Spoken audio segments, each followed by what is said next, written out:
Good morning, VeChain family. It's your boy Satoshi Boomin coming at you with yet another video, guys. Go ahead and hit that subscribe button, that like button, and that notification bell so you never miss a Satoshi Boomin video. Guys, I got my hot coffee and half locked and loaded, ready to go. Let's get this show started, guys. So it looks like VIP 220 is live on the private testnet. So this is just another step forward towards completing Proof of Authority 2.0. This is a huge milestone towards our revolutionary Proof of Authority 2.0 consensus mechanism upgrade. VIP 220 introduces finality, combining the strengths of two common consensus types while eliminating the weaknesses. Let's take a look here. Proof of Authority consensus a completely new.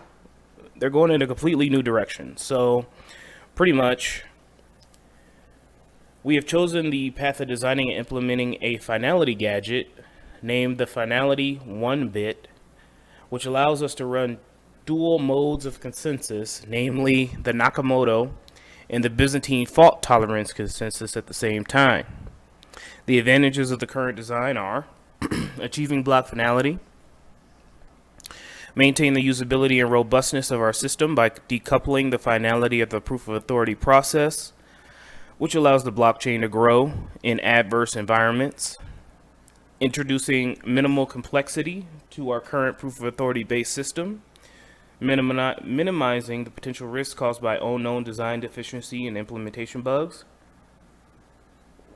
adding minimal extra information, 1 bit per block, for network communication so that we do not need to sacrifice system performance for achieving block finality.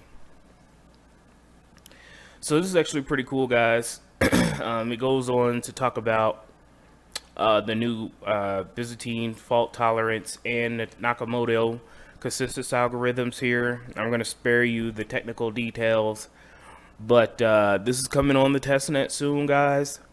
Well, it is on the testnet, and hopefully it'll get ported on over to the mainnet relatively soon, and then I think we're almost done with the full implementation of Proof of Authority 2.0. So this is good, guys. We are, the roadmap is being followed, and can't wait to see what they have in store for us soon. So that's pretty much the big VeChain news here.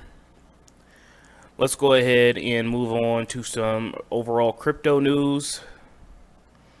Now, this is the Bitcoin Archive. Follow them on Twitter. They post really good updates here.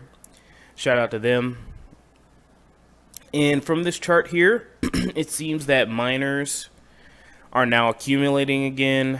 We see here a lot of sell pressure down here. So as we can see, miners have been literally dumping. Now you have to understand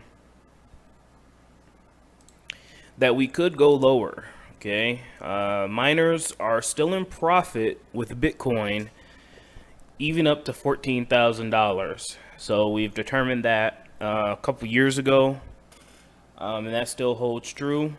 So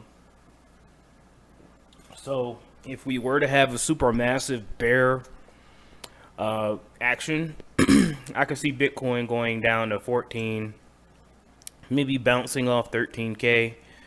And if that's the case, then we're loading up a Brinks truck on that all day, every day of the week. Looks like there's a pretty decent rebound here, guys. I think it's going to be short-lived. Remember,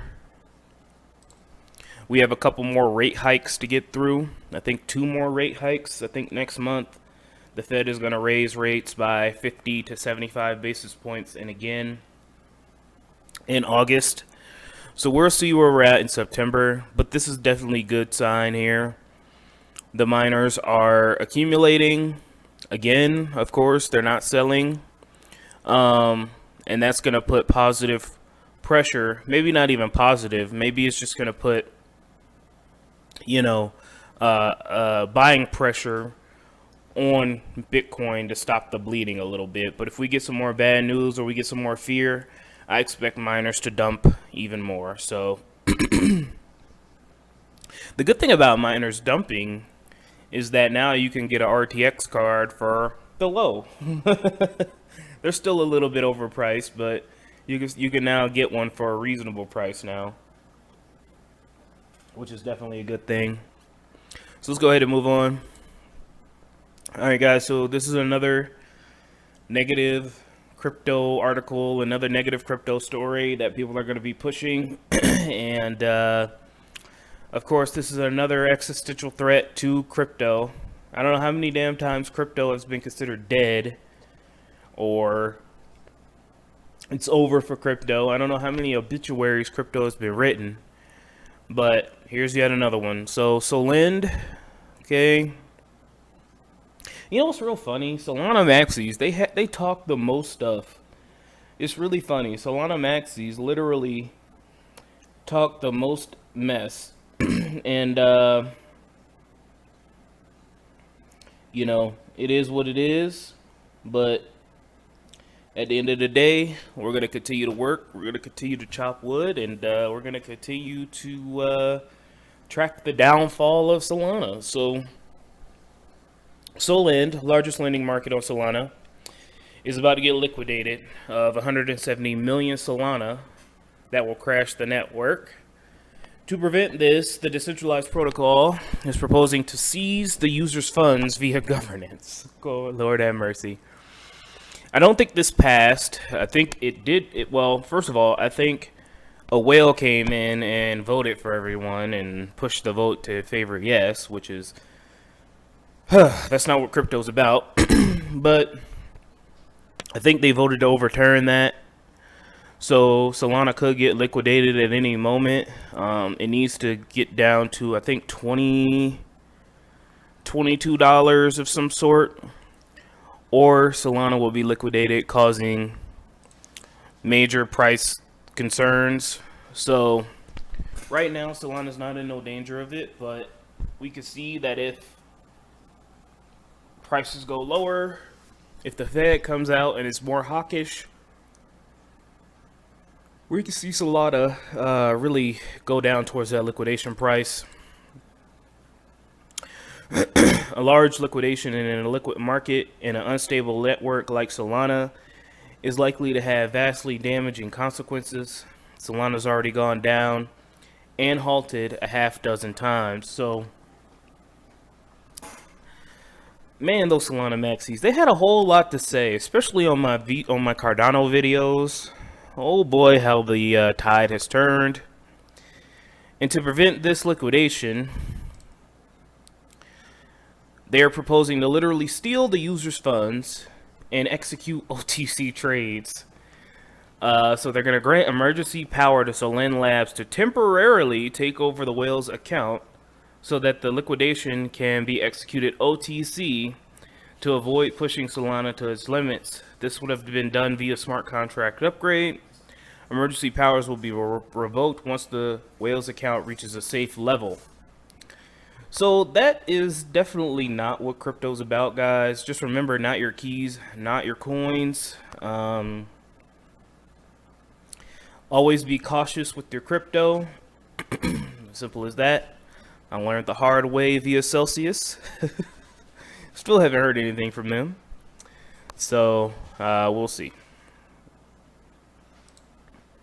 651 days left to the Bitcoin block halving, guys. And again, like I said earlier, how many damn obituaries have been written for crypto?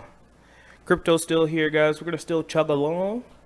We'll be here tomorrow. We'll be here next week. We'll be here the month after that. And hopefully a few years after that. So I'm going to keep on chopping wood and looking at some good deals here. And Dogecoin and Shiba Inu are still in the top 20, so you know that things aren't as bad as they could be. Algo's looking tasty. I say that every day. There's a couple of coins here that look really, really good, so that you can load up on it. Thank you to our wonderful Patreon subscribers: Maryland for Crypto, Anthony Andrews for his den, Kyle Bocci, CryptoSVT.si, Angeltopia, Crypto SVT.si again. I don't know why I said that twice. DNC Vale, Leon Jackson, Kragan, and All Flare LLC. Guys, go ahead and click the link down below Join the Patreon army. I love you guys so much. Don't let your memes be dreams. I will talk to you soon with the Cardano updates. Have an amazing day. Goodbye.